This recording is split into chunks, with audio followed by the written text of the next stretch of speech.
be by Guilherme Morlin, who is a PhD candidate at the University of Siena. He's going to talk about growth and debt stability in a supermultiplier model.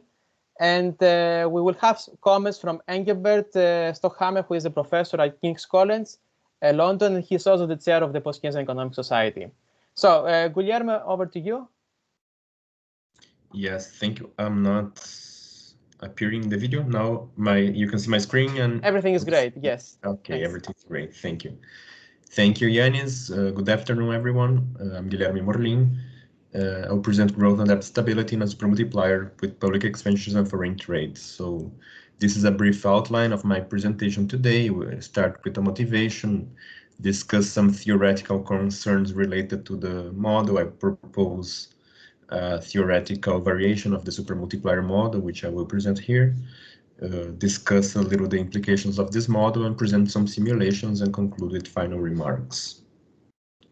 So this research within the Raffian supermultiplier is a growing path of research in post-Keynesian economics in general, and it has approached different sources of autonomous demand. So the original framework discussed autonomous consumption, other authors discussed consumption finance out of credit, public expenditures, exports, and many variations of the model were developed along those lines. Of course, the role of autonomous demand is fundamental for this Raffian supermultiplier, and so some authors have questioned whether these sources of autonomous demand are sustainable in the long run, which is crucial to explain if they are indeed, in fact, the ultimate causes of growth in capitalist economies. So if you have, for instance, an economy which depends on credit consumption, the sustainability of long-run private debt is fundamental to ensure that the economy grows in the long run according to following the growth of credit consumption. So along more or less in this spirit, we analyze here the public debt, the public expenditures and public debt, together with exports and external debt, to discuss if growth in an economy led by these two sources of autonomous demand at the same time is sustainable. The stability of public and external debt, of course, are very important policy issues. They both have been reclaimed now in the period of the COVID emergency, especially, of course, for the peripheral economies.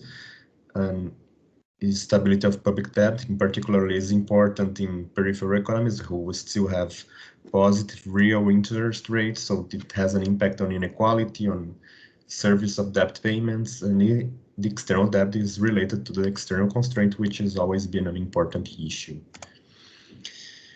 So I built upon the few works using the Raffian supermultiplier that deal with more than one source of autonomous demand. One of them is Pariboni, Hein, Woodgate, Freitas, Christianes, and more recent work has been published recently using this framework.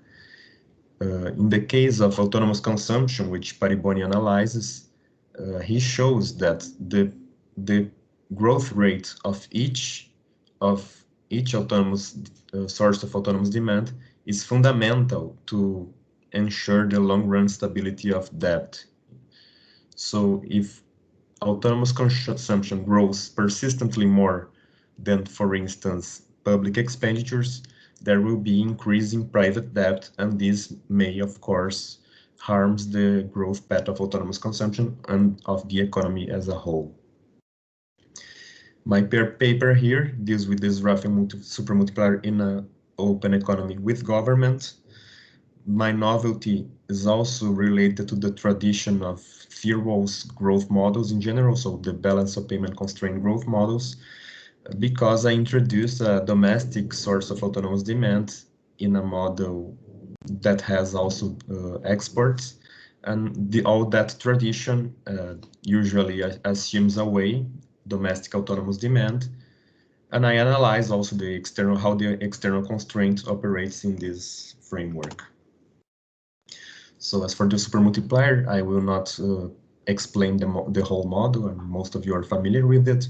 Just say here that I'm using two sources of autonomous demand.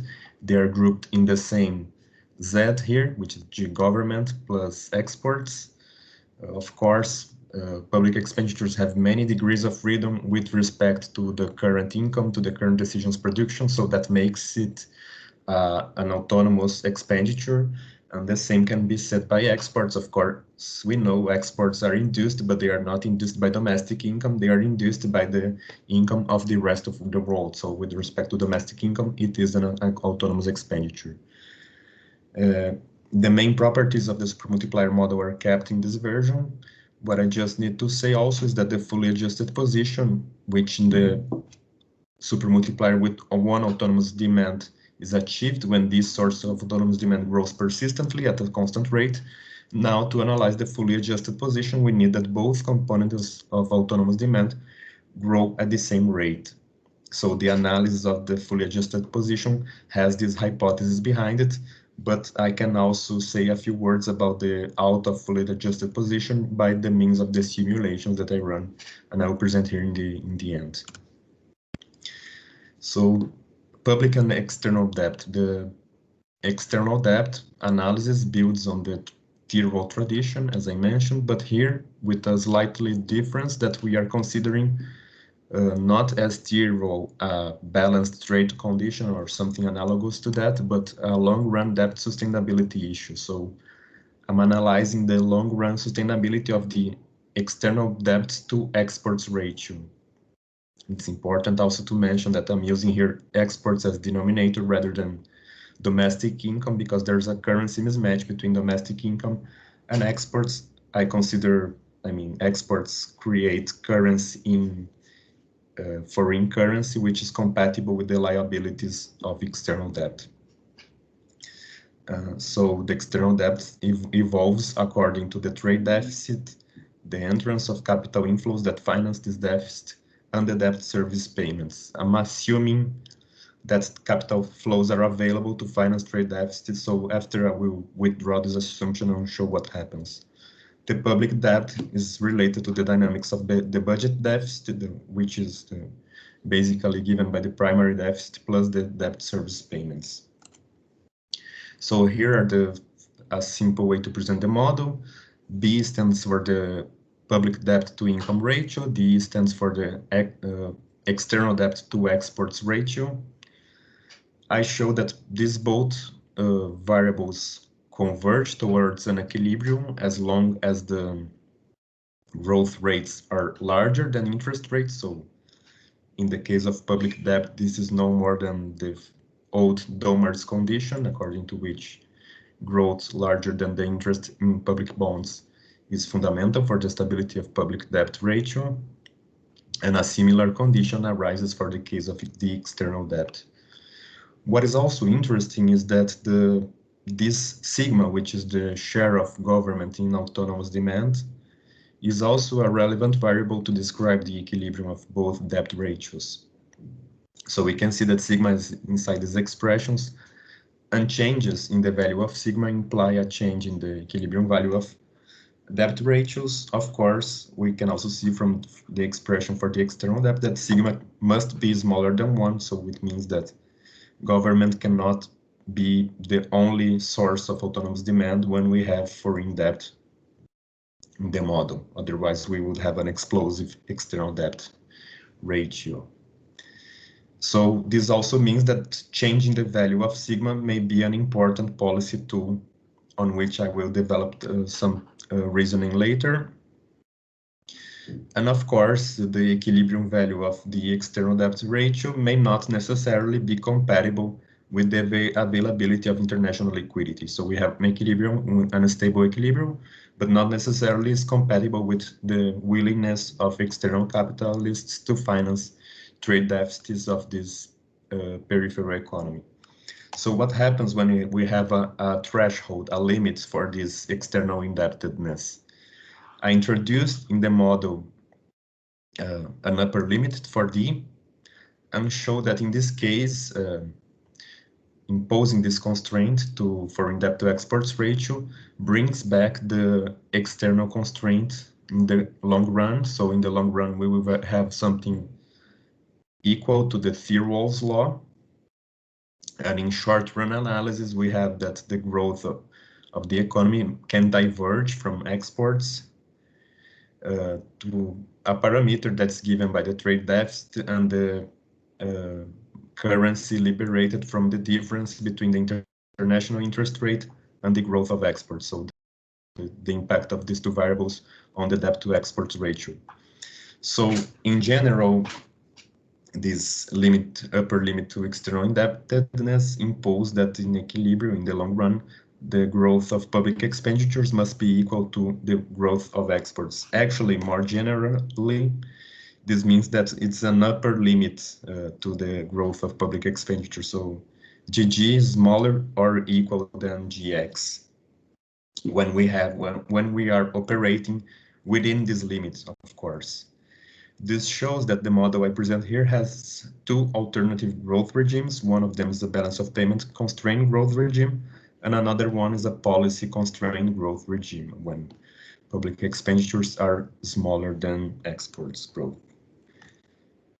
So what happens when we are not exactly within this upper limit to that debt to export ratio, but we can see that the equilibrium towards which the economy will converge is larger than this upper limit.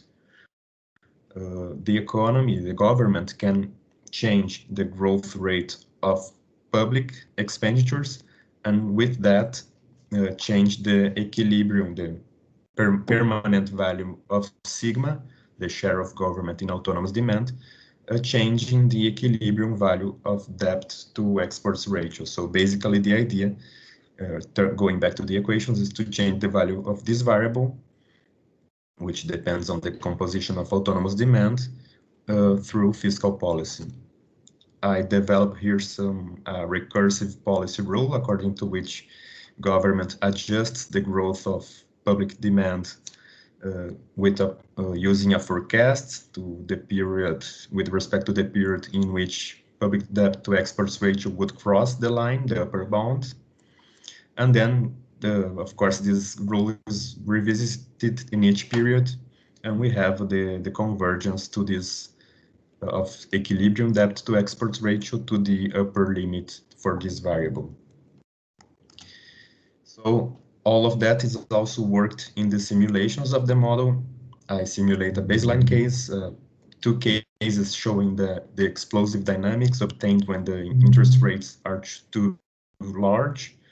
I simulate the fiscal policy I just presented, and also a structural change type of policy according to which elasticity of exports, for instance, could be changed, allowing exports to grow faster and to change a little bit the type of equilibrium we achieve. So showing the graphs now, we have that as we predicted in the theory, we have that when interest rates are larger than growth rates, both in the case of exports and domestic income and the interest rate on public bonds, we will obtain an explosive dynamics of debt. So this is not unexpected at all. But when this condition is respected, which is the case one, the baseline case, there is convergence in both cases, in both debt ratios. So now I compare the baseline case with the fiscal policy operation. So we have that in the left-hand side, the debt to exports ratio is converging towards a value that's too high when compared to this upper limit. The upper limit is this black line, horizontal line. And in the right-hand side, the implementation of the fiscal policy properly provokes the convergence of the foreign debt to exports ratio without many big changes in the public debt to income ratio. More detailing on this issue, we also can see here the gradual slow change in the sigma, the share of governments in autonomous demand, and also the gradual change in growth in the fourth quadrant. Now, briefly approaching the structural change policy, we see that after the acceleration of growth, we can see here in the fourth graph, both the path of foreign debt to exports ratio and public debt to income ratio change a little bit, and we can allow the public expenditures to follow the same growth of exports when the sigma achieves this optimal value, which is the one compatible with the upper limit to external debt ratio. So finally, it's interesting to compare the two policy alternatives, the implementation of a somewhat recessive fiscal policy and a structural change policy. We can see here that the second one has a better performance in terms of growth rates, but also in terms of delivering smaller debt ratios. These are two extreme theoretical cases. Of course, in reality, many combinations of policy are available. And also it's important to disclaim that structural change is not something straightforward, it's not automatic, it depends on the success of industrial policy, so it's something that's somewhat contingent. So basically, just repeating the main conclusions, this model I presented shows the presence of two demand-led growth regimes, balance of payment constraint and policy constraint. So this is a contribution both to the supermultiplier demand-led growth literature, but also to the external constraint growth models, the balance of payment constraint growth models. And we show that under very general conditions, the growth process is stable and autonomous demand is sustainable, so that we can explain growth in open economies using this supermultiplier framework. The share of each source of autonomous demand shows to be a key variable to equilibrium debt ratios, and it can also be a policy instrument. And this is also, a baseline model, so many other properties can be introduced in the future research. It's an open model to adjustments.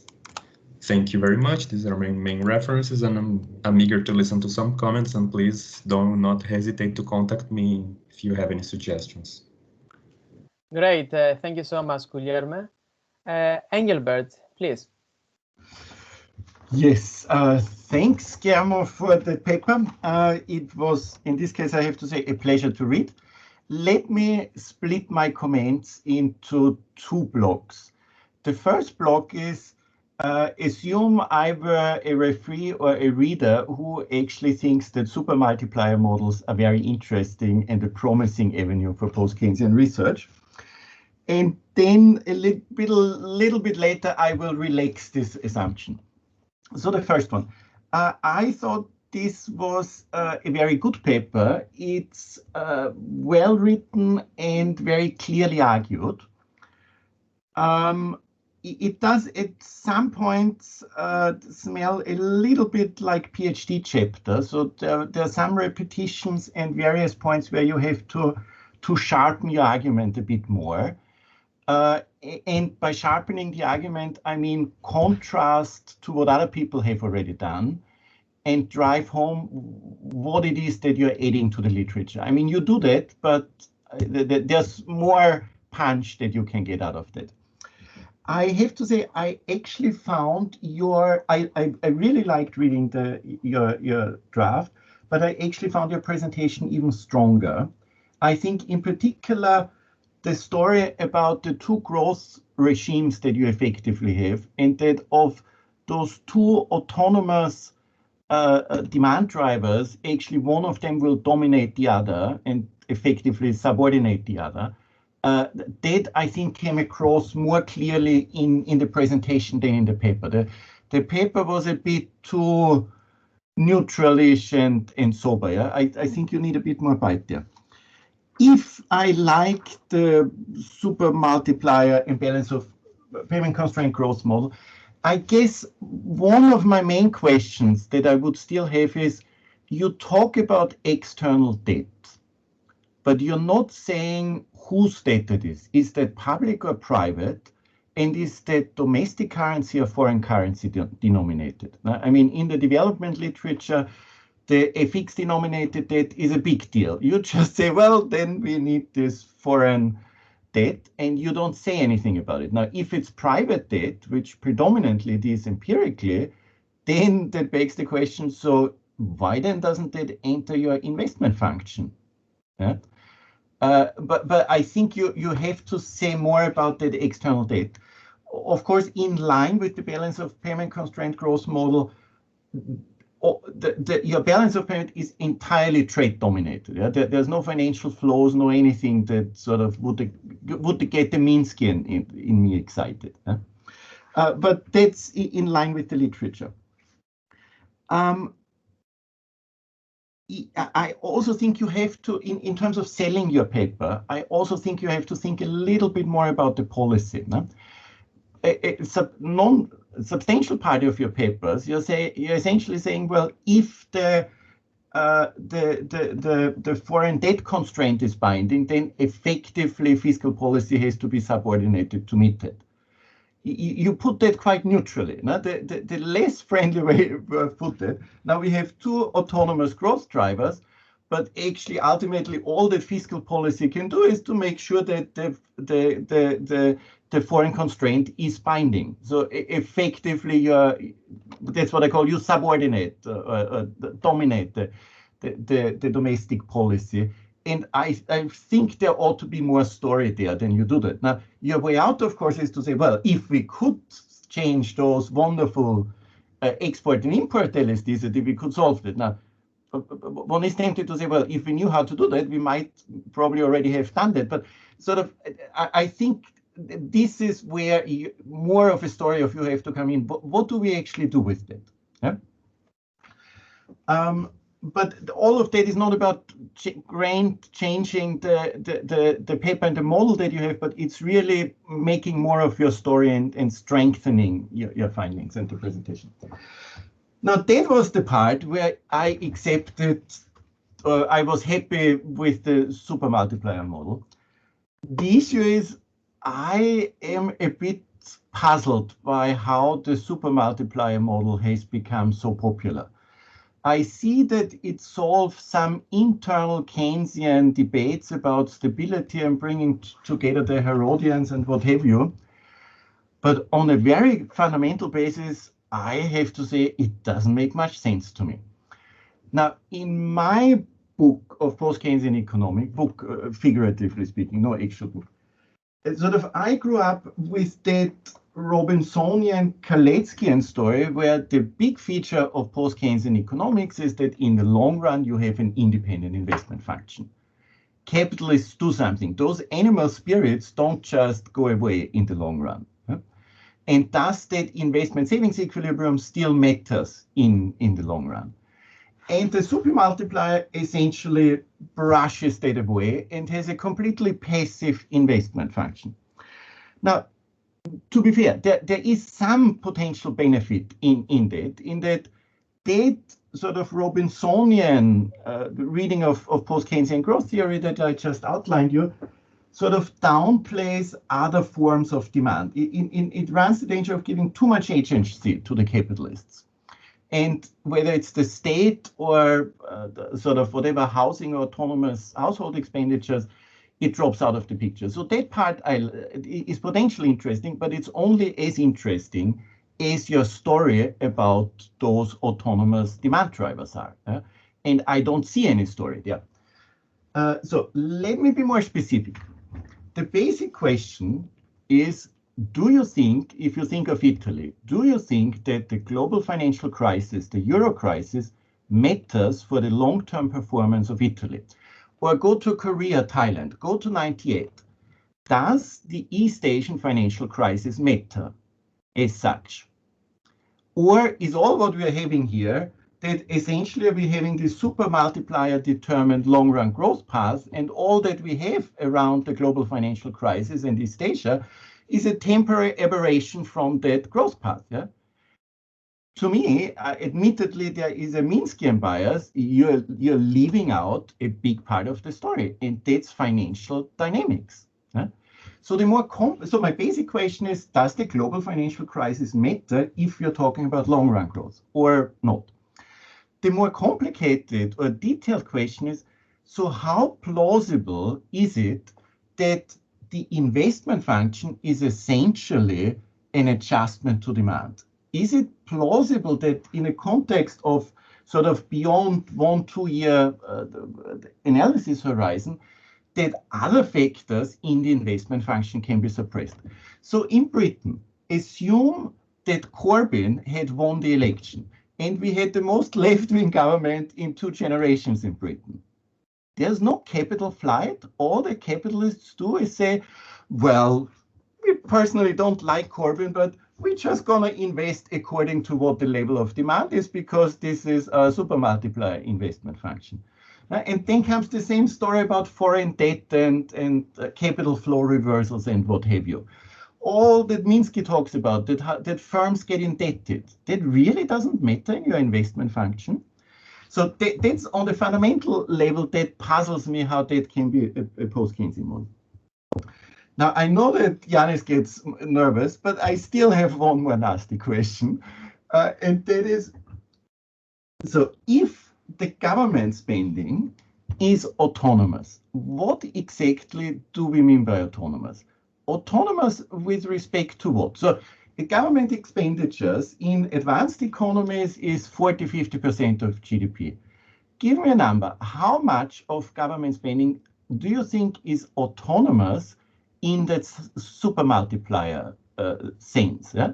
I mean, I can think of all sorts of things that government spending depends on your welfare state structure, on class coalitions, on policy rule and fiscal policy. I mean, we can do a long list there with respect to which the state expenditure is clearly not exogenous. So in a long run context, what is it that you're holding constant?